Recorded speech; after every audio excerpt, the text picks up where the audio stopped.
Okay, we are in week 5, and you are going to be preparing to turn in part 3 of your proposal. So we'll talk a bit about that today. I do just want to acknowledge that next week is Thanksgiving week. And for those of you who celebrate, this will be a weird year given the pandemic and everything, but I hope that you are able to take some time with your family and your loved ones. We, though, for class, do not have a vacation or a holiday. So next Thursday, your initial post will still be due by Thursday. However, I certainly don't want to be standing in the way of you spending time with your family and loved ones. And so I encourage you to make your initial posts on Wednesday. Not required. You can certainly still do it on Thursday, but that way you can take a day and not be thinking about having to make a post. So totally up to you. Just wanted to say that, and I will send out another message separately in an announcement about that. So in week 5, there are a few chapter readings and a really great resource. And this is, again, going back to how to effectively manage and lead a human service organization. So we'll be looking at concepts associated with leadership, strategic planning, designing programs that are intended to serve the clients, human-centered, implementing action plans, how to be an effective problem solver. And then there's also a reading on authority, power, and conflict, which is probably one of my favorite readings. It is that there are a lot of concepts in there, but it's very relevant. And I think all of you, being in various practice settings, have already seen how varying levels of authority, power, and conflict can affect not only staff, but also organization as a whole, and also the clients that are being served. So really, really important to be aware of that.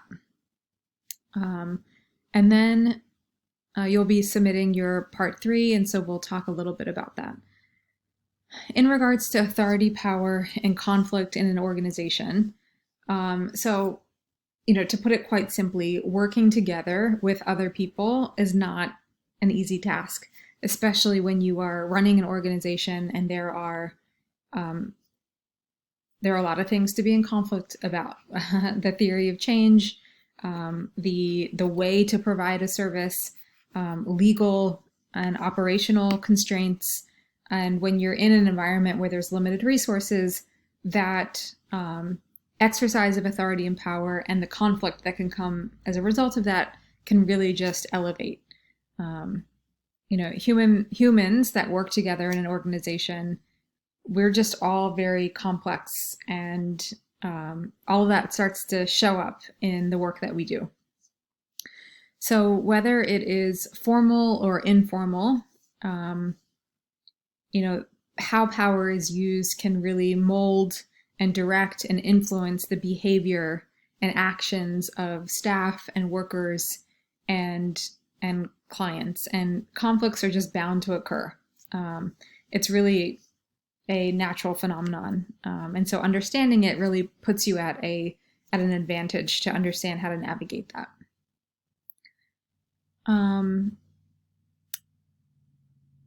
So there's various forms of authority, various forms of conflict and power.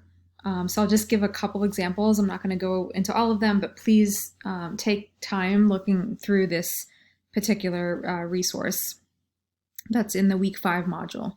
So managerial authority is really given to managers in formal organizations because they're ultimately responsible for controlling resources and meeting the objectives and accomplishing them.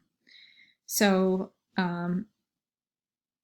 they're all charged with this responsibility of making and carrying out decisions.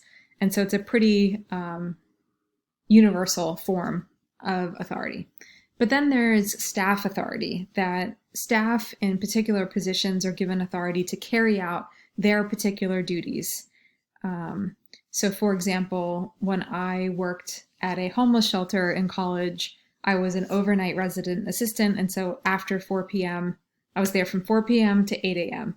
And I had the authority as a staff member to ensure that the house rules were being met. And I was ultimately responsible um, for making sure that everyone was safe and that there weren't actually conflicts and that we had everyone had what they needed to get through the evening. Then so that's just one example of staff authority, and there's many other examples. Then there's situational authority, which is kind of a mix between managerial and staff authority, but it's delegated to a staff expert who, depending on the particular structure of the organization and the functions, it can only be exercised, by that expert. They're given the right to make binding decisions about particular functions. It's situational. It's based on circumstances. And then lastly, there's operative authority. So this type of power and right is given to members of an organization to take decisions about how to achieve something or in what order, with what tools. And so, the manager might set the tone and set the stage, and then those who are in the operations, the frontline folks and their supervisors are carrying out their responsibilities, and so that gives them a level of authority. Just like there's those 4 types of authority, there are numerous forms of power, 6 different forms in this particular article, and they range from rational and legal power to reward power. So, having the ability to give someone else a benefit. There's coercive power. This can be utilized by grantors to their fundees, that if we give you money, we're going to require, quarterly reports and other kinds of things.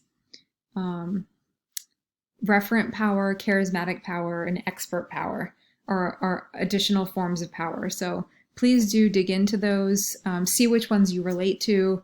Feel free to incorporate some of these concepts into your papers and your discussions and your assignments. That is really where, the application comes in. So you can read it, but it doesn't really, it may not really get into your bones until you start having a discussion and applying the concepts to either your current organizations where you work or with the assignments.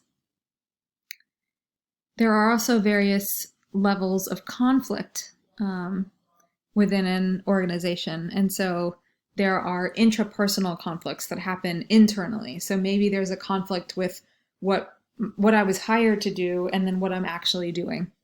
And so, that can create a whole range of responses with that when someone is dealing with intrapersonal conflicts.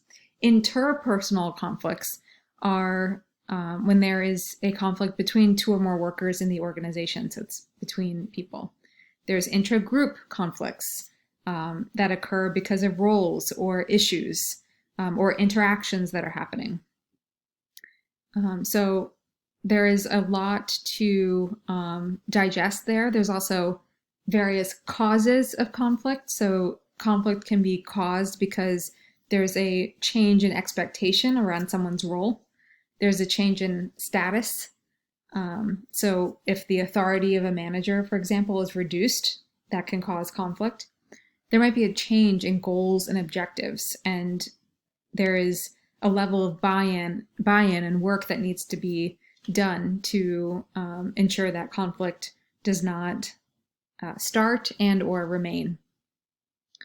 When there's organizational overlap, so sometimes if there is some disorganization and multiple units are kind of doing similar duties, it can cause conflict. I definitely see that in city government, which is such a large bureaucracy. And so it's, there's some duplication of efforts. Resource competition, so you might You can imagine that if you and your colleague are going after the same grant within the organization, which does happen, that could be a source of conflict. Cultural differences, racial differences. So there's a lot of causes for why conflict might arise. And again, the more that you are aware of the varying levels of conflict, how they can happen, their causes, you will better be able to manage various kinds of conflict. And there are different conflict management techniques and tools that are also in this article that you can read and reflect on. So I quickly just want to transition to part 3 of this proposal. And this part is where you're going to be reflecting on the theoretical reasoning for why this program that you're trying to seek funding for, what's the theory of change essentially? So let's say that you're applying for a community rehabilitation program. And so you'll want to go back to the evidence and the data, and maybe you'll find that there's evidence that, recovery-oriented services and community rehabilitation services suggest that it can improve an individual's physical, mental wellness and the ability to function. And so research has shown that clients who attend these rehabilitation programs maybe decrease in the number of psychiatric hospitalizations. Maybe there are increased cost savings. Maybe there is proof that there is increased quality of life. So you want to look into that and explain what the theoretical reasoning is for why a funder should fund this new program. The next section is just agency description. So you want to revisit what this new program and it being nested within the agency, how it's going to expand the description of the agency and what they're able to do, who they're able to serve, and where that will be operating. And then program tasks. So you'll want to narrate and describe the kinds of programmatic tasks that will be new as a result of this funding. And then lastly, the methods for delivering these services. So, I'll use my example again of the residence facility. The method for delivering quality services might be to do a psychosocial assessment for every resident before admission to really get a sense of their needs. Maybe as part of the program and the delivery of services, there are case managers that support this individual. Maybe there will be an effort to create a recovery plan together with the client. And maybe there will be services like life skills classes and resume writing and kind of this holistic way of supporting the client. And so you'll want to describe the way that services will be delivered under this new program that gets funded. And then lastly, the last part of that section is responsibilities and key staff. So linking what will be done through programs and services with who are the key staff that will be delivering those services and what are their key responsibilities. So will there be full-time staff? Will they be operating 24 hours a day? Will there be a full-time supervisor and a part-time supervisor? Will there be full-time nurses or teachers that are, helping operate the daily activities, such as the life skills and other classes? Maybe there'll be a staff psychiatrist that's doing those needs assessments. So you'll really want to think through the program components in this section. And then, of course, you should have your list of references included as well, since you'll be leaning in on some of the evidence and data to support your theory of change. And that will be your third part, turning in on week 5. During week 6, as I mentioned, it is a holiday week, so please plan accordingly. We are not going to be having off, so your final proposal will be due at the end of week 6 on Sunday. So I am here if you have questions. I hope this video was helpful in preparing you for what to expect for proposal part 3 and some of the content and material.